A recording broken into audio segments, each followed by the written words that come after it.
What's up guys, Mike here, and today, welcome back to another Konosuba review. This time, it's the season finale, and it's a long-awaited, not really awaited by me, but awaited by many to see the finale of this season. I am sad to see it over. It was one of my favorite ongoing animes this year, and last year, of course, so it is really sad to see it go, but they did end on a really positive note, and I really loved everything about this episode. One of the best episodes of the entire season. Maybe not the funniest, but definitely the best, I think. A lot of funny stuff too, though. Anyways, guys, let's get into the review today.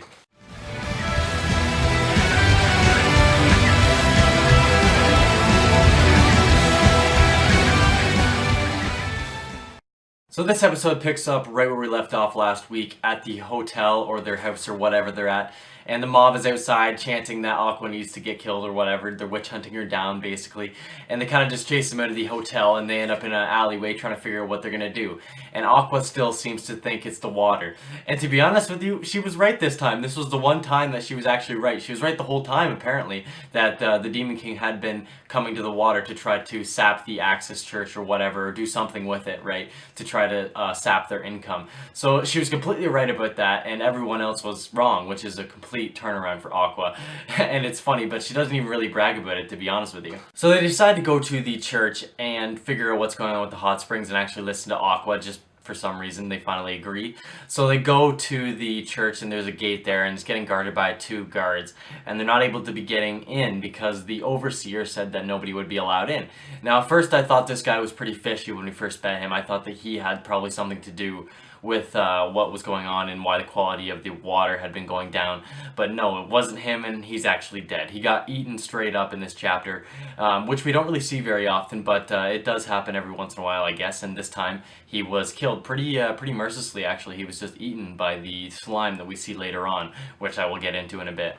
Now this was the first funny part of the episode where they're trying to get in, and Aqua basically tries flirting with the guy, and she almost calls him a lizard face.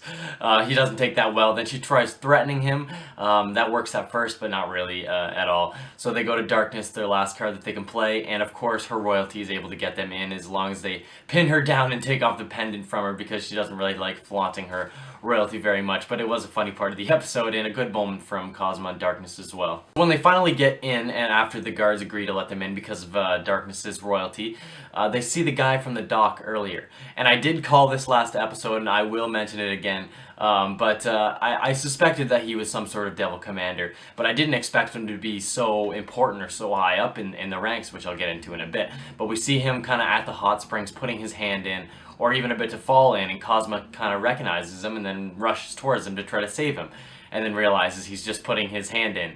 The guy goes and tries to play it off like he's just getting some therapeutic things from the sauna, or from the hot water, from the hot springs, for sore backs and whatnot, and dealing with the stress of this town, is what he says.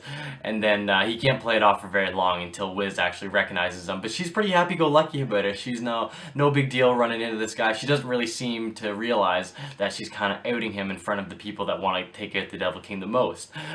So he kind of recognizes that she's fucking him right there, and brings up the fact that they had an agreement, a non-intervention agreement, which is very interesting. I kind of did theorize that Wiz had something still connected with the Demon Kings, but I guess they just let her do whatever she wants and live in her own store as long as she didn't have anything to do with them.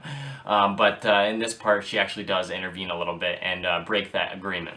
So then our gang steps up and asks him to reveal himself after his conversation with Wiz. And another thing about Wiz as well is that she actually used to be an arch wizard, a very powerful one apparently, and she actually used to be called the Ice Wizard, I think it was. And she's obviously got very strong ice powers, and she used to be very ruthless, to be honest with you. From what it sounds like, the way that he described it, you know, she would never usually say things like she is now, and she's much different than the ruthless kind of adventurer that she used to be, which is very interesting. So when the Hans guy finally reveals himself and explains what he is or whatever, he reveals that he's a mutant slime monster. And this is interesting, because now we know that the Devil King armies are not only just like humans. They can be anything. They can be, well, I know that they're mostly not even humans, to be honest with you, but they can be all different sorts of monsters and stuff too. Like they can turn into this crazy slime like this guy.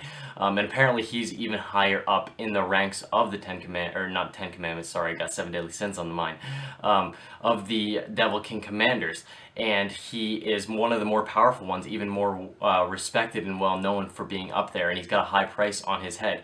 So he's definitely very, very strong, and we realize that, and so does Kozma at this point too. And he starts shitting the bed a little bit, and eventually leads it to him running away. So as Kozma's running away, everyone else follows him, and the guy, Hans, stays behind and kind of just does his own thing. I guess he doesn't really care that much. If he doesn't have to fight somebody, he doesn't have to fight somebody. I guess it's easier on him.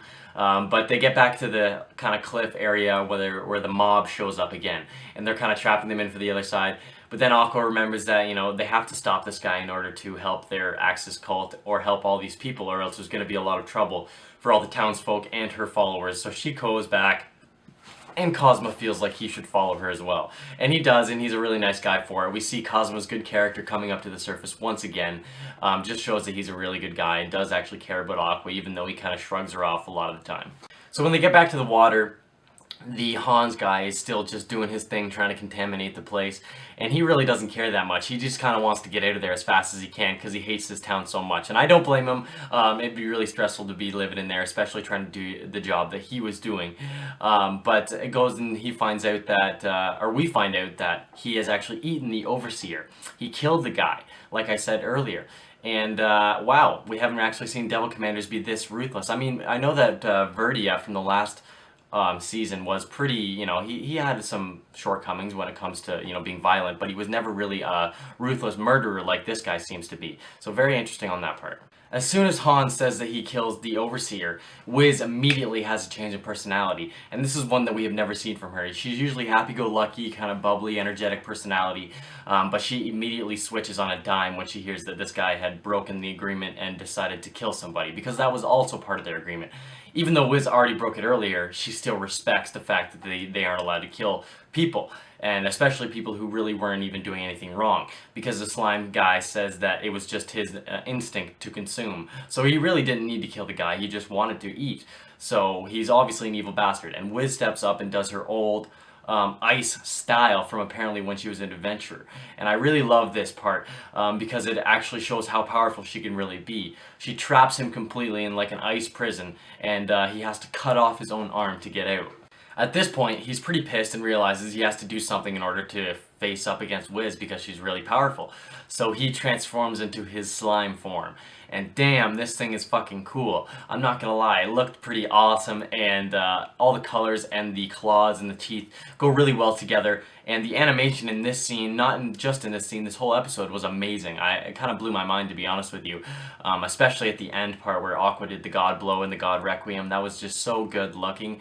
And the music that went with it really can just make this scene so enjoyable. And it was a perfect way to end the season on such a great action scene and the classic Konosuba music that almost pretty much had me singing along. I'm not gonna lie, it's so catchy. I want to sing it right now. So then we see the town actually coming along to help, and they may be realizing that the gang isn't actually all that bad, and Aqua isn't all that bad, because she's trying to purify the water and she's still getting burnt at the same time because this slime is spitting these things everywhere trying to contaminate the land. So we go back to Kozma, and he's still trying to think of a plan on how to beat this slime guy in his huge form, and Wiz actually says that she can't freeze him when he's in that huge form. So Kozma's kind of looking around for some plan or something, and he really is showing his leadership skills again here. He's really developed them in this second season especially, to be able to act on the spot and make decisions for their team, to be able to work cohesively together and use all of their individual strengths in order to get the best result. And he really does a good job of figuring that out as well. He does some quick thinking when he sees the slime